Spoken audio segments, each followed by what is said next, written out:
Hello, everybody. It's January. Welcome to the January 2022 Changing Focus Training and Coaching Session. I'm Annie Brock, President and CEO of the Leader Transition Institute. We're honored that you're allowing us to be a part of your journey in creating what it is you want for your life. And if you're with us for the first time today, you should know that some months we have a guest and sometimes I run with it. Today, that's exactly what I'm going to do because our topic, the terror barrier, is one of my favorites. I'm going to teach for the next 20 or so minutes and then we'll have some Q&A and discussion. And along the way, please put your questions and comments in the chat and I'll stop periodically to check it. If I miss your question or comment, don't worry. I'll circle back to check through the feed before we finish up. Now let's dive in. When we've identified something that we want, if it's the right goal for us, it's going to be something that we don't already know how we're going to get. It's going to be something that we really need to stretch for and to grow for in order to achieve it. As Goethe, the German philosopher, said, in order to have more, we must first be more. And stretching and growing, for the most part, it's uncomfortable. And that's because it makes it necessary for us to move outside our comfort zone. Growth takes place outside the comfort zone, not inside. If we're comfortable, we're certainly not growing. If we want to grow, we need to get outside of our comfort zone and we need to stay outside until our comfort zone catches up with us and creates a new comfort zone. And growth is what life is really all about, isn't it? If you think about it, all life struggles to grow.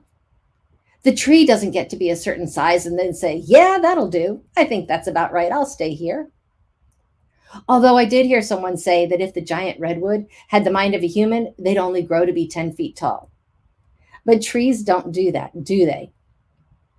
They keep growing and stretching and reaching the whole time they're alive. And when they stop growing, they start dying. There's an old saying, strong timber doesn't grow easy. Well, it's battling the elements that leads to the growth. But there's a key difference for the tree. Persistence is inherent in its design. It doesn't have to battle with its conditioning like animals do. Now, our comfort zones can be deceptive. It's tempting to believe that our comfort zone in some way reflects our ability, but it doesn't. It doesn't at all. Our comfort zone is merely a reflection of our conditioning. Our comfort zone is determined by our conditioning, and our conditioning is really just a mass of habits and conditioned responses. And the key thing to realize with regard to our comfort zone is the reason it's comfortable is simply because we're not growing. You don't need to think in your comfort zone. You're acting by habit. Habits are actions that no longer require any conscious effort. They're subconscious, below the level of consciousness. So it's easy. It's effortless. And so the comfort zone is a dangerous place to be. It might be comfortable, but it's a bad spot. The comfort zone mentality is settling for what we are today. And that means that what we are today is all we'll ever be. And I'm seeing that Melissa's put a couple of comments in the chat. And yay for you, Melissa, to be right deep in that terror area outside of your comfort zone right now, because it's really important to be willing to jump out. And I'm proud of you for doing that. But although our conditioning tries to put a lid on our potential, I actually believe that we're driven to want to be, do, or have more. Every one of us actually wants to grow. If we're really honest with ourselves, there's always something more that we want, isn't there? We're never satisfied. There's always something more that we desire. Now, in his phenomenally successful book, The Science of Getting Rich, Wallace D. Wattles said that desire is the unexpressed possibility within, seeking expression without, through our actions. The unexpressed possibility within. The possibility. That means that what we want is a possibility. It's possible. And that possibility is struggling to express itself through us. If we'd only listen to it, if we'll let it. It's trying to express itself in the only way that it can, through our actions.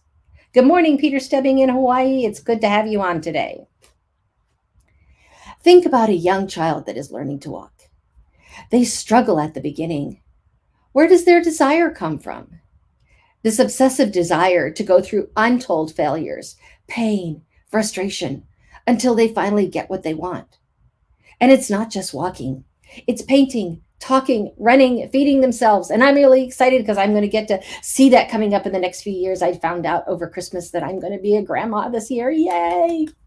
At mealtime, it would be a lot more convenient, a lot less mess for grandparents if young toddlers would let us feed them. But that's not what they want. If we try and load up their fork, they will sometimes empty it on the floor and then struggle to load it up again themselves rather than let us help them. One of the stories about my father that's always stuck with me is about him throwing a partially peeled banana on the floor when my grandmother handed to him. He said, "Nein, selbst, selbst," which is German for no, me, me. He didn't want any help from anyone. He wanted to do it himself. He wanted to express himself. And at no point do children ever give up and say, "This is never going to work." When they're trying to walk, they don't try to stand up and fall over and try again and fall over and again and then fall over just one time too many and say, "Okay, that's it. I'm standing down here.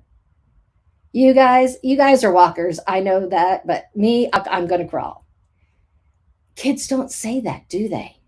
They're so incredibly persistent. They haven't learned the concept of failure yet. They have no cells of recognition for failure yet. As far as they're concerned, falling over is just something else that isn't what they want. They don't feel compelled to label it or interpret it in a negative way. They don't make it personal. They may find it frustrating, but that's it. And they keep on keeping on until they get what they want.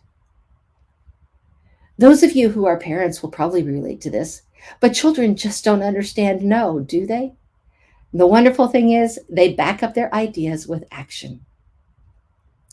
My friend Roddy Galbraith likes to tell a story about taking his daughter to an event he was speaking at, and they were sitting by the pool afterwards. Emily wanted an ice cream, so she asks Roddy for an ice cream, and he said, "No, you're not having an ice cream. We're going to have dinner in an hour." 30 minutes later, Emily was eating an ice cream. And what took place in that 30 minutes was a sales masterclass. Children are persistent. They take action. They have complete fixity of purpose, and they're prepared to stake everything on what they want. They're more than happy to sacrifice their relationship with us if they don't get what they need and they've decided that they need it. They're so focused and so persistent. They don't give up until they get what they want. And no is just something else that isn't what they want. And truthfully, we're all just kids at heart, aren't we? Somewhere deep down inside, we all want more. But as we get older, as we're conditioned by our environments, it's that old conditioning in our subconscious mind, the mass of habits and beliefs that keeps us penned in our comfort zone. And our conditioning has an incredibly powerful effect over us every day of our lives. But this is only really half the story. The real power, the insidious power that keeps you stuck where you are, is not as obvious. You see, this conditioning will also control what you entertain up here in your conscious mind, what you think. We can think any thoughts we want, but we tend to think thoughts that are in harmony with our old conditioning.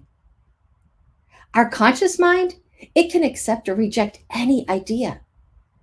But the information stored in our subconscious mind will, to an enormous degree, control what our conscious mind will accept or reject.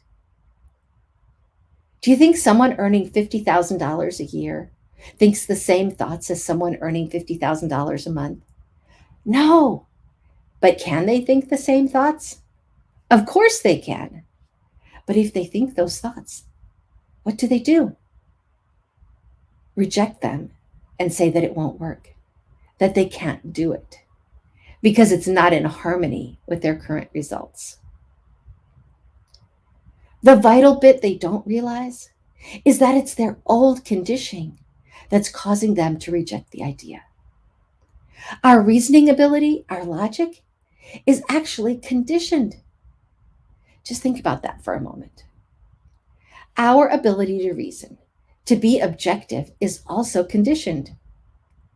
Not so much that the logic doesn't stack up, but that too, but more that we select the logic to match the conditioning. And if you think about that, that would have to be true, or we'd all do the same things, wouldn't we?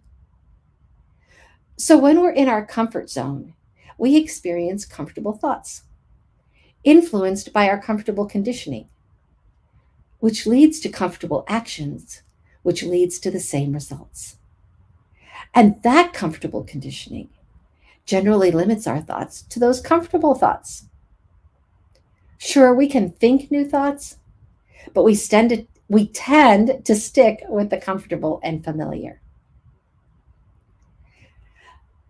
But then let's say we've identified something that we want, something that makes the discomfort of change worthwhile, something that's not in harmony with our current comfortable conditioning.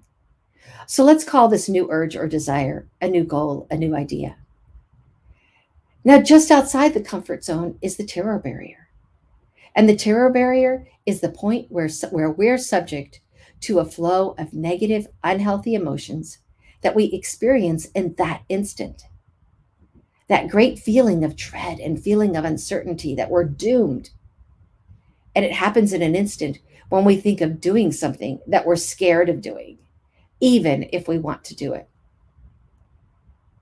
And it's an automatic response by that body of ours.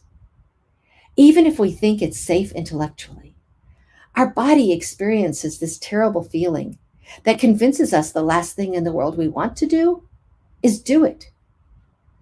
And whenever anyone goes to step outside their comfort zone, there are 4 stages they go through. They go from comfort to reason to terror to freedom. From comfort, I'm happy where I am. To reason, actually, I want more than this. To terror, oh my goodness, I can't do it. I'm not good enough. To freedom, oh wow, I can do it. Wow. And actually, the truth of the matter is, most people never get past the terror stage. They just cycle around the first 3 stages. And the emotion appears to stem from the activating event. That is, whatever it is that we're thinking of doing. And actually, the activating event doesn't even have to be an act. It can be a feeling or a thought. And the thought can be real or imagined. The body's response is the same either way. But the key thing to understand is that the body doesn't respond directly to the activating event. It responds to our belief about the activating event. Consider that the comfortable conditioning is made up of a mass of beliefs. And today, I want you to begin to form an understanding of the process, seeing what's happening and in what order, because it's understanding that's a key part of the power to move forward despite the feeling. So there you are. You're in your comfort zone, taking life easy. And this unexpressed possibility begins to bubble up inside you. And you become aware of what Emerson called that quiet voice within. And you say, you know, I don't want to live like this anymore. I do want more than this. I don't care what the rest of you are doing. And you begin to entertain a new idea. And as you begin to focus on this new idea, your new ideal, it's impressed upon your subconscious mind. And it's then that you move to stage 3, the terror. As the new idea is impressed upon your subconscious mind, it begins to change the vibration of your body. And this is now a foreign vibration. At first, your comfortable conditioning begins to whisper to you. What are you doing? What Are you serious? What makes you think you can do this? Who do you think you are? And your old conditioning, it's devious. It's insidious how devious it is. It will do anything to talk you out of this. Because if you do this, everything changes. And it doesn't like change. So next, it tries reason. Look, you've given it your best shot. There's no disgrace in turning back now. Let's go back now to how it was, just you and me. And then, as you begin to seriously consider taking action on your new idea, and this is something that every one of us has experienced, the old comfortable conditioning begins to scream at you. And it knows exactly what buttons to push, doesn't it? It knows exactly where your Achilles heels are. Don't you remember what happened last time you tried something like this? How ridiculous you looked? I'd like to support you in this, I really would. But I'll be honest with you. I don't think you'll ever recover if you screw this up like you normally do. And all of this, it happens in a heartbeat. As you give serious consideration to taking action, within milliseconds you start to worry. Doubt fills your conscious mind, and that worry is experienced in the subconscious mind as fear, which is expressed in our body as anxiety. Terror fills every cell of your body, and before you really know what's happened, you bounce right off the terror barrier and back into safety, back into your comfort zone. Abraham Maslow said, when we're faced with change, we either step forward into growth or we step back into safety. And when you're suddenly faced with a challenge that's new to you, it's amazing how just a simple idea can turn into butterflies, into terror, into I think I need to go to the bathroom. And now when we're back here safely in our comfort zone, recovering, saying, my goodness, that was close. We don't like to admit to ourselves that we got scared and ran away. Do we? It doesn't make us feel good about ourselves. So what do? We immediately begin to rationalize, to justify our actions. Well, I didn't really want it. I don't think the money is as good as I thought it was going to be. They're not really nice people in that industry. And to be honest, it isn't what I really want to do. I'll find something better. I'm just glad I've got the courage to stand up and say, this is not what I want. Because I think a lot of people wouldn't have been able to do that. And we convince ourselves that our act of cowardice was actually one of bravery. It's very interesting. We'll have to talk about that, about the trauma responses. And we convince ourselves that we are happy where we are in our comfort zone. And that will keep us quiet for a while. But we're not happy, are we? And so how do we break through the terror barrier to freedom? Well, it takes one of two things. Either your goal needs to be something that you want so badly, it's worth failing for. Or it takes just one tiny additional ingredient, one tiny little thing that will give you the courage to step through that terror barrier when you bump up against it. And that one missing thing is understanding. You see, once you recognize that the fear is not real, you're off to the races. Once you realize that fear is just conscious awareness of the vibration that your body is in, your life is heading in a whole new direction. The old conditioning, it never really goes away. But as you impress a new idea, it gradually starts to take on more and more energy. As Emerson said, the only thing that can grow is the thing we give energy to. If we feed our fear, give it energy, it will grow. If we feed our idea, it will grow. And if we feed our confidence, then it will grow. And I'll tell you, we don't need to give fear its consciousness. How do you get rid of the dark in a room? You turn on the light, don't you? You don't focus on the dark and try to get rid of it. You think of light and introduce light.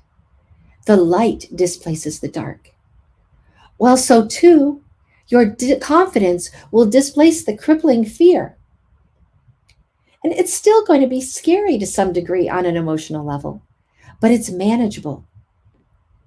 If we don't feed fear, then confidence will win. And so here we are again, back in comfort. The desire inside wells up, and once again, we begin to give serious consideration to acting on our new idea. And as the new idea is impressed upon our subconscious mind, it once again sets up a foreign vibration in our body. Once again, terror fills our body. But this time, we have understanding. This time, we see the fear for what it is, just conscious awareness of the vibration our body is in. And we refuse to give it its consciousness. Instead, we feed our confidence by focusing on the benefits of our goal. We still feel afraid, but understanding gives us courage. And this time, we act in spite of our fear. This time, we step forward into growth and smash through the terror barrier into freedom. And even though we've been through the terror barrier once, the fear doesn't go straight away. We need to continue to act and go through the terror barrier many more times before we begin to feel comfortable with the new way of doing things. And then ultimately, the new way becomes as comfortable as the old way once was.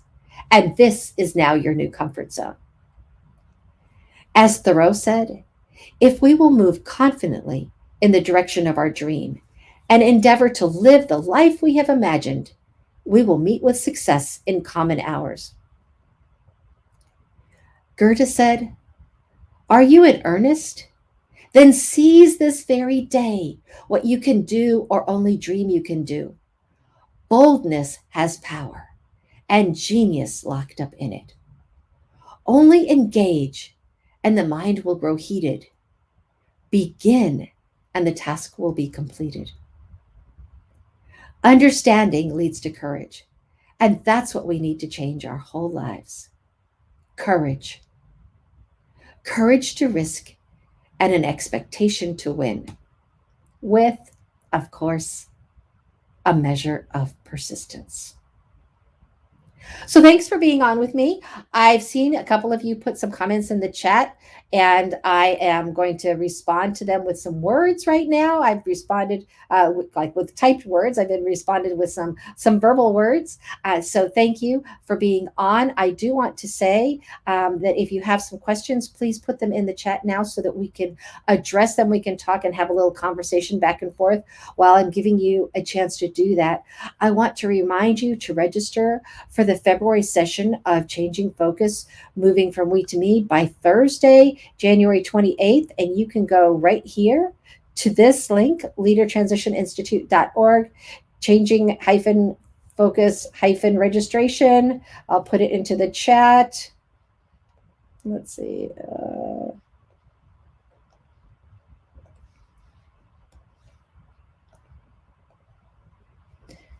There we go.